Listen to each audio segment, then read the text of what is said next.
नमस्कार, मैं धर्मेंद्र सिंह वाघेला आप लोगों के लिए और एक नया वीडियो लाया हूँ।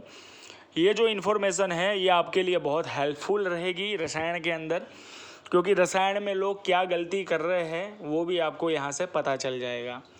ये वीडियो बनाने का मेरा जो उद्देश्य है वो खास करके मेरे एक शिष्य के ऊपर है। उस शिष्य ने अभी आज ही मुझे फ़ोन किया था कि गुरुजी मैं बहुत सारी मेहनत की रसायन के अंदर और मुझे सफलता नहीं मिल रही, उसका सबसे बड़ा कारण क्या है वो आप मुझे समझाइए, और रसायन एक्चुअली है क्या वो भी मुझे समझाइए, तथा रसायन की सिद्धि मैं कैसे प्राप्त करूं वो भी समझाइए। तो आज जो मैं ये बात कर रहा हूँ दिल खोल के बात कर रहा हूँ, और ये सब लोग समझिएगा और पूरा वीडियो देखिएगा। प्लीज़ वीडियो को कट कट करके मत देखिएगा, पूरा वीडियो सुनेंगे तो ही आपको इसकी पूरी इन्फॉर्मेशन मिलेगी, क्योंकि आज का जो वीडियो है वो बहुत महत्वपूर्ण है, यानी बहुत महत्वपूर्ण है, इतना समझ लीजिए। सबसे पहली बात मैं आप लोगों को यह बताना चाह रहा हूँ कि रसायन में आप लोगों को यही नहीं पता है कि क्षार वर्ग क्या होता है, लवण वर्ग क्या होता है, अम्ल वर्ग क्या होता है। ठीक है, आपको ये तीन चीज़ों के बारे में ही नहीं पता, तो आप तीन चीज़ों के बारे में आपको पता है नहीं तो आपको सफलता मिलेगी कैसे। अब सबसे पहली बात, अब मैं आपको क्षार वर्ग की जो बात कर रहा हूँ, तो क्षार वर्ग के अंदर कौन कौन सी चीज़ें आती है। तो एक चीज़ समझिए, क्षार किसे कहा जाता है, तो शास्त्र में उसको शास्त्र में तो क्षार वर्ग कहा जाता है, लेकिन केमिकल आज की आधुनिक युग के अंदर उसको केमिकल कंपाउंड कहा जाता है।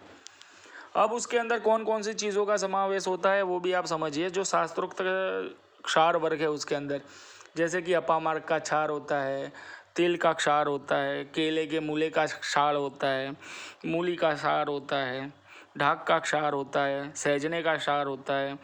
यानी किसी भी जड़ी बूटी को यदि आप जला के उसकी राख बना के 3 दिन पानी में रखोगे और उस पानी को निथार के फिर उस पानी को जब गैस पे गर्म करोगे वो उड़ जाएगा, नीचे क्षार बचेगा, उस क्षार को क्षार कहा जाता है। और ये क्षार बहुत बढ़िया होते हैं। और कहानी में ट्विस्ट अभी थोड़ा लास्ट में बताता हूँ आपको।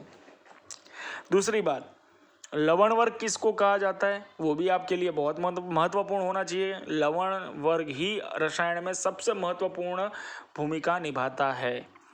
ठीक है, तो लवण वर्ग किसको कहा जाता है, जैसे कि आप समझ लीजिए सेंधा नमक है, समुद्री नमक है, संचड़ है, ठीक है, फिर काच लवण है, नौशादर है, ये सारे के सारे लवण वर्ग के अंदर आते हैं। ठीक है, तो ये लवण वर्ग भी क्या है उसका भी ट्विस्ट आपको बता दूंगा। अब अम्ल वर्ग जो होता है, तो जितने भी प्रकार के खट्टी चीज़ें होती है, जैसे कि जम्बूरी नींबू का रस, बिजोरा नींबू का रस, चने की खटाई जो होती है, नारंगी की खटाई, इमली की खटाई, यानी खट्टी चीज़ें जितनी भी होती है ना वो सारी की सारी अम्ल वर्ग में आती है। तो अब एक चीज़ समझिए कि क्षार वर्ग एक्चुअली है क्या। तो आप लोगों की जानकारी के लिए बता दूं आज की आधुनिक लैंग्वेज के अंदर कि क्षार वर्ग एक्चुअली नाइट्रोजन बेस्ड कंपाउंड होते हैं, उसके अंदर नाइट्रोजन ज़्यादा मात्रा में होता है। ठीक है, दूसरी बात, लवण वर्ग क्या होता है, तो लवण वर्ग जो होता है आज की आधुनिक लैंग्वेज में उसको कहा जाता है हाइड्रोजन कंपाउंड। और रही बात तीसरी, तो जो अम्ल वर्ग है तो वो कौन से कंपाउंड होते हैं, तो वो जो कंपाउंड होते हैं ना वो कार्बन बेस्ड कंपाउंड होते हैं। और ये कार्बन बेस्ड कंपाउंड ही ज़्यादा, नाइट्रोजन कंपाउंड भी ज़्यादा और हाइड्रोजन कंपाउंड भी ज़्यादा महत्वपूर्ण भूमिका निभाते हैं रसायन के अंदर। अब एक छोटी सी बात बता रहा हूँ कि शास्त्रों में बहुत सारी जगह पे उल्लेख मिलता है कि कोई भी प्रकार का क्षार ले लो, उसके अंदर फिर उसको खट्टी चीज़ों में पड़े रहने दो, इसका बीड बनाओ। ठीक है, इन सब चीज़ों का जो उल्लेख मिलता है ना, तो उसके अंदर ये जो हाइड्रोजन और जो कार्बन है ये दो चीज़ें इंक्लूडिंग करके क्षार वर्ग के अंदर देनी पड़ती है, तब जाके वो जो केमिकल बनता है वो हाइड्रोजन, कार्बन और नाइट्रोजन तीनों के एक साथ मिला जुला कंपाउंड बनता है, जो पारद को इजीली चीज़ों का पाचन करवाता है, जारण करवाता है और चारण करवाता है। आप समझिएगा ये बात। और लोग करते क्या है कि हाइड्रोजन क्या है, नाइट्रोजन क्या है, कार्बन क्या है, किसी को कुछ भी नहीं है पता, और दे ठोका ठोक एक्सपेरिमेंट कर लेते हैं जिसके कारण उसका कार्य सिद्ध नहीं होता। यदि आप लोगों के एक्सपेरिमेंट के अंदर कार्बन है, नाइट्रोजन है, लेकिन हाइड्रोजन ही नहीं है, तो एक्सपेरिमेंट कहाँ से सफल होगा? यदि हाइड्रोजन है और कार्बन है, नाइट्रोजन नहीं है, तो एक्सपेरिमेंट कहाँ से सफल होगा आपका? यदि आप लोगों के अंदर किसी भी एक चीज़ का मिस्टेक रह गया तो आपका एक्सपेरिमेंट फेल हो जाएगा। तो ये एक्सपेरिमेंट फेल होने का कारण क्या होता है, ये उसकी जड़ तक नहीं जाते ये लोग सिर्फ और सिर्फ एक ही कार्य करते हैं, बस फेल हुआ दूसरा उठा लो कर लो, फेल हुआ चलो तीसरा उठा लो कर लो, फेल हुआ चलो चौथा उठा लो कर लो। इस तरीके से ये लोग पैसों की बर्बादी करते हैं तथा टाइम का भी बर्बादी करते हैं, जिसके कारण उनको रसायन में सिद्धियाँ जल्दी से जल्दी प्राप्त नहीं होती। तो मेरा एक ही मंतव्य है आप लोगों को कि कोई भी एक्सपेरिमेंट करो तो उसके अंदर के जो भी कंटेंट होते हैं उस कंटेंट को बारीकी से आप पढ़िए और उसको गूगल कीजिए। जैसे कि हड़ताल है तो हड़ताल को जो केमिकल फॉर्मूला है उसको आप अच्छी तरीके से गूगल कीजिए। नमक आता है तो नमक को आप गूगल कीजिए। सब तरीके से केमिकल कंपाउंड को देखो और उस केमिकल कंपाउंड के अंदर कार्बन, हाइड्रोजन और नाइट्रोजन ज़्यादा आ रहा है तो उत्तम है। और उसमें भी सबसे उत्तम है कि हाइड्रोजन कंपाउंड ज़्यादा बनना चाहिए, तभी जाके माल बनेगा। यदि एक छोटी सी चीज़ आपको समझाता हूँ रफली, जो आपकी इंफॉर्मेशन के लिए है। यदि समझ लीजिए कार्बन उसके अंदर 15 है और नाइट्रोजन उसके अंदर 20 है, तो हाइड्रोजन उसके अंदर 150 से ऊपर होना चाहिए, तभी सुवर्ण की सिद्धि मिलेगी। अदरवाइज सुवर्ण की सिद्धि प्राप्त करने में माल तो बनेगा आपका डेफिनेटली, लेकिन कम क्वांटिटी में बनेगा। कम क्वांटिटी यानी 2 दाने, 3 दाने, 5 दाने, 10 दाने, 15 दाने, उस तरीके से माल बनेगा, लेकिन पूरी क्वांटिटी में माल नहीं बनेगा। और यहाँ पे लोग जितने भी हैं ना वो यहाँ पर ही मार खाते हैं, क्योंकि क्या है कि बहुत सारे लोग आज की तारीख में एक्सपेरिमेंट पे एक्सपेरिमेंट देते, लेकिन सफलता के नाम पे उनको शून्य ही हाथ में आता है। ये सबसे बड़ा माइनस पॉइंट है आज की जनरेशन के अंदर। और पहले के जितने भी लोग रसायन में थे उसमें से बहुत सारे लोग असफल थे, लेकिन उन्होंने अपने जीवन में सोने का तो निर्माण किया ही था, चाहे कम क्वांटिटी में किया था, लेकिन किया था तो जरूरी।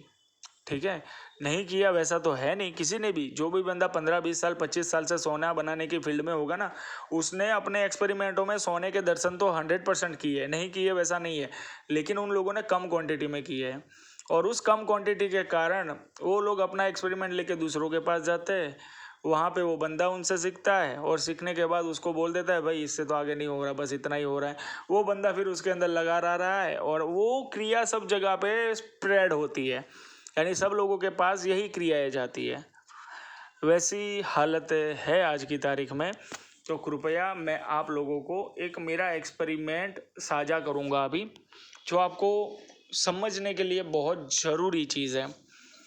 जब मैं रसायन में नया नया एंटर हुआ था, करीबन आज से 14 साल पहले मैं जब एंटर हुआ था नया नया, उस टाइम पे मैंने ग्रंथ पढ़ा था, उसके अंदर अपामार्क के क्षार के बारे में उल्लेख था। तो अपामार्क के क्षार को मैंने बहुत ढूंढा, मुझे कहीं पे नहीं मिला। और जिस टाइम पे मुझे मिला तब मैंने उस अपामार्क के क्षार को एक चीज़ में चेक किया, और चेक करने के बाद मैंने एक नागार्जुनी नाम की बूटी आती है, उस बूटी को लेके सफ़ेद संख्या मैंने उसके अंदर पकाया था। यानी जो नागार्जुनी बूटी है उसको लेकर उसका रस निकाला था। रस निकालने के बाद संख्या को खरल में डालकर अच्छी तरीके से पीस डाला संख्या को। जब संख्या पीस गया पूरा, और 2 दिन तक इसको मैंने खरल किया था। खरल करने के बाद टिक्की बना के उसको मैंने धूप के अंदर सुखाने के लिए छोड़ दिया था, और 5 दिन तक मैंने उसको सूखने दिया था। जब वो सूख गया उसके बाद मैंने ये अपामार्क का जो क्षार था उसको आधा नीचे भरा, उसके ऊपर संख्या की टिक्की रखी, और उसके ऊपर मैंने रख दिया अपामार्क का क्षार, और उसको अच्छी से कपड़ मिट्टी करके उसको अच्छी तरीके से मैंने हीट देना शुरू कर दिया। पहले 400 ग्राम छाने की आग दी थी, छाने मीन्स उपले। उसके बाद मैंने 1 किलो की दी, उसके बाद मैंने 1.5 किलो की दी। इस तरीके से मैंने 3 किलो की आँच दी, और 3 किलो की आँच देने के बाद जब मैंने कपड़ मिट्टी खोल के देखा तो संख्या उसके अंदर पता ही नहीं कौन से पंप में था, साला संख्या मिल ही नहीं रहा था हमको अंदर। लेकिन किस्मत मेरी बहुत अच्छी थी कि उस टाइम पे मैंने संख्या के जो कुछ क्रिस्टल बने थे उस टाइम पे, जो उड़ के ऊपर आ गए थे, वो उड़ के जो ऊपर आ गए थे, वो क्रिस्टल को मैंने लेके फिर एक तांबे की पत्ती लेके उसके ऊपर मैंने उसको डाला। तो यकीन नहीं मानोगे, उस दिन वो तांबा सफ़ेद हो गया था और मेरी लाइफ का सबसे पहला एक्सपेरिमेंट था और वो भी सक्सेस था। तो इस तरीके से सिर्फ तांबा सफ़ेद हुआ था लेकिन गोल्ड नहीं बना था। चलो गोल्ड नहीं बना कोई दिक्कत नहीं, हमको उससे कोई लेना देना नहीं है, लेकिन सफल तो हुआ। जब भी आपको छोटी सी भी सफलता मिलेगी ना, तब आपको रसायन में और आगे काम करने में बहुत इच्छा जगेगी और आप अच्छी तरीके से उसके अंदर काम करोगे। लेकिन थोड़ी सी सफलता प्राप्त करने के लिए आपको एक ही एक्सपेरिमेंट 1000 बार करना पड़ेगा, तभी आपको सफलता मिलेगी।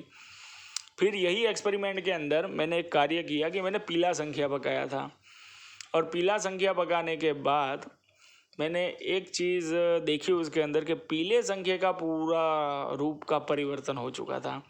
वही अपामार्क के क्षार के अंदर पीला संख्या सफ़ेद संख्या में कन्वर्ट हो गया था और एक साइड में नीचे जाके मोम बन के पड़ गया था। वो उसको बहुत ढूंढा, हमको मिल नहीं रहा था। लेकिन लास्ट में मैंने सबको चम्मच पे गर्म करते देखा, तब पता चला कि ये संख्या है।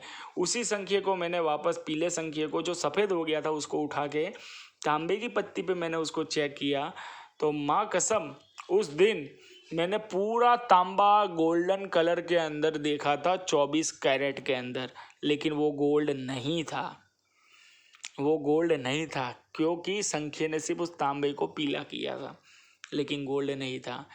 उसके बाद मेरा थोड़ा दिमाग की बत्ती जली और उस टाइम पे मैंने उस संख्या को अपरक जारित जो मेरा पारद था, जो 1400 डिग्री तक पारद स्थिर रहता था अग्नि के ऊपर, उस पारद के साथ इसकी कजली बना के इसको जैसे गंधक झारण करते हैं ना, वैसे मैंने इसको 2 घंटा पकाया था। और 2 घंटे के बाद जो भस्म बनी थी, वो भस्म मैंने तांबे और चांदी को पिघला के और उसके अंदर मैंने जब ये तरह किया, तो यकीन नहीं मानोगे, टोटल मटेरियल मेरे पास 10 ग्राम था, लेकिन मेरे हाथ में सिर्फ और सिर्फ माल आया था 4 ग्राम 700 मिली। इससे ज़्यादा मेरे पास वो माल नहीं आया था। लेकिन जीवन में रसायन में जो मुझे सफलता मिली वो संख्या से ही मुझे मिली थी, लेकिन संख्या गोल्ड नहीं बनाता कभी, वो चीज़ याद रख लेना। वो सहायक पदार्थ है, गोल्ड तो आपका बनाएगा सबसे ज़्यादा पारद ही, क्योंकि रसायन के अंदर सबसे महत्वपूर्ण भूमिका पारद की है। कोई भी एक्सपेरिमेंट में यदि पारद नहीं है, चाहे आप कितना हाइड्रोजन कार्बन नाइट्रोजन बॉन्ड किसी एक्सपेरिमेंट में इकट्ठे कर लो, ठीक है, लेकिन पारद आपके पास नहीं है उस एक्सपेरिमेंट के अंदर, तो आपकी रसायन की सिद्धि पूर्ण रूपेण नहीं मानी जाएगी और पूर्ण रूपेण वो सफलता नहीं मिलेगी। इसलिए रसायन की जो सबसे बड़ी चाबी है वो पारद है। दूसरे नंबर की जो चाबी है वो कास्टिक सोडा है। आप ये चीज़ गांठ बांध लीजिएगा और ये रसायन की गीता है ऐसा समझ लीजिएगा। यदि आप लोगों को मेरे पे भरोसा हो तो, नहीं हो तो कोई दिक्कत नहीं, राम सबका मालिक है। एक चीज़ याद रख लीजिएगा, रसायन में इतनी चीज़ों को आपको कभी नहीं छोड़ना है, और कार्बन हाइड्रोजन और नाइट्रोजन ये तीनों बॉन्डों के ऊपर आपको ज़्यादा फोकस करना पड़ेगा और ज़्यादा ध्यान देना पड़ेगा, और दूसरे लोगों की बातों पे ज़्यादा ध्यान मत दीजिएगा और ज़्यादा हो पाए अपने आप की सुनिएगा, तो आपको रसायन में जल्द से जल्द सफलता मिलेगी। क्योंकि जो भी है वो कार्बन हाइड्रोजन नाइट्रोजन पारद कास्टिक सोडा है, यही सब चीज़ें आपको सबसे ज़्यादा सफलता प्राप्त करवाएगी। क्योंकि रसायन में मेरे जीवन की ऐसी बहुत सारी जर्नी है जो मैंने अकेले सफलता प्राप्त की, और आज की तारीख में कैसा है कि विद्या सीखने के चक्कर में भी है ना, जो आपका खास होता है ना वो भी आपका दुश्मन बन जाता है और आपका नाम बदनाम करना भी शुरू कर देता है।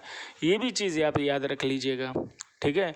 संसार में बहुत सारे ऐसे एहसान फरामोश है, ठीक है, लेकिन भरोसा खुद के ऊपर करना और अपना एक्सपेरिमेंट दूसरे किसी को भी साझा मत करना कभी भी। यदि आपको सफलता प्राप्त करनी है तो खुद के प्रयास से ही आप आगे बढ़िए। और दूसरी बात, खुद का दीपक खुद बनिए, दूसरों के भरोसे पे बंदूकें मत फोड़ो कभी भी। क्योंकि एक हमारे यहाँ कहावत है कि जिसके ऊपर ज़्यादा भरोसा करते हो ना, वही आपकी नैया को डुबाता है। इसलिए कभी भी किसी के ऊपर रसायन के अंदर भरोसा मत करना, क्योंकि बहुत सारे ऐसे धोखेबाज भी होते हैं जो आप लोगों के पैसे को हड़प के भाग जाएंगे। यदि आप लोगों को मेरी चैनल अच्छी लगती हो तो कृपया इसको ज़्यादा से ज़्यादा लाइक कीजिएगा, जिससे मेरे आने वाले नए वीडियो आप तक जल्द से जल्द पहुंच पाएंगे। और जितनी ज़्यादा लाइक मिलेगी उतने मैं अच्छे अच्छे वीडियो पोस्ट करूंगा। और जितनी ज़्यादा लाइक दोगे मैं लाइव एक्सपेरिमेंट भी आऊँगा, लेकिन अभी थोड़ा सा टाइम है। लाइव एक्सपेरिमेंट में आपको गोल्ड कैसे बनेगा वो भी दिखाऊंगा। मैं अभी लाइव एक्सपेरिमेंट जानबूझ के नहीं डाल रहा हूँ, क्योंकि मेरे पास टाइम की अवेलेबिलिटी कम है, ठीक है। उसके कारण मैं ज़्यादा लाइव एक्सपेरिमेंट नहीं डाल पाता हूँ, लेकिन मैं डालूंगा ज़रूर, सिर्फ और सिर्फ मेरे सब्सक्राइबरों के लिए, कि जो लोग मेरी ये चैनल देखते हैं और पिछले 5 सालों से 6 सालों से मेरे साथ जुड़े हुए हैं, उन लोगों के लिए ये वीडियो डालूंगा। बाकी मेरा इसमें कोई स्वार्थ रहेगा नहीं, ये भी चीज़ आप याद रखिएगा। और मैं आप लोगों को इतना आशीर्वाद दे सकता हूँ कि जीवन में कहीं ना कहीं आपको सफलता ज़रूर मिलेगी रसायन में। इसलिए निराश कभी भी मत होना, और हमेशा खुद के हौसलों को बुलंद रखना रसायन के अंदर। और यदि किसी के पास पैसे की कमी है, पैसा नहीं है और रसायन में है, तो कृपया मैं उसको एक रिक्वेस्ट करता हूँ कि हाथ जोड़ के, कि रसायन की सिद्धि अभी तेरे लिए नहीं है। जब तक थोड़ा बहुत तो पैसा इकट्ठा ना कर लो, ठीक है, तब तक आप रसायन मत कीजिएगा। क्योंकि मैं नहीं चाहता कि फालतू का कोई भी बंदा रसायन के अंदर अपना पैसा बर्बाद करे। क्योंकि तुम अपने बीवी बच्चों का पेट काट के रसायन कर रहे हो, वो मत करो।